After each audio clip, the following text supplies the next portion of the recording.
नवाबिशाए federal union of journalist Pakistan Afzal Bhatt की appeal पर Nawabshah union of journalist की ऑर्गेनाइजिंग कमेटी के ऑर्गेनाइजर बख्श अली जमाली की क़ियादत में नवाब शाह प्रेस क्लब के सामने एहतजाजी मुजाहिरा किया गया। खबर नवाब शाह से नफीस अहमद आराई की रिपोर्ट के मुताबिक आज नवाबिशाह प्रेस क्लब के सहाफ़ियों ने पेका एक्ट के खिलाफ एहतजाजी मुजाहिरा किया।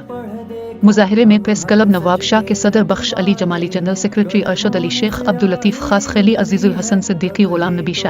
शायरुख कुरैशी, तसव्वुरुल हसन सिद्दीकी, नफीस अहमद आराई, रमज़ान भट्टी, डॉक्टर मुशर्रफ अली भट्टी और दीगर सहाफ़ियों की बड़ी तादाद ने शिरकत की। इस मौके पर बख्श अली जमाली व अरशद अली शेख ने खिताब करते हुए कहा कि हुकूमत ने मीडिया पर पेका एरिडनेंस के जरिए हमला करके इसकी आज़ादी को सल्ब करने की कोशिश की है, जिसे मुल्क भर के सहाफ़ी अपने इत्तेहाद यकजहती के जरिए नाकाम बना देंगे और अपनी जिदोजहद के जरिए हुकूमत को मजबूर करके इस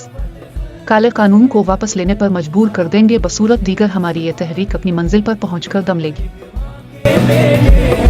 तेरा भी हक के राही है, सहावत जुल्म से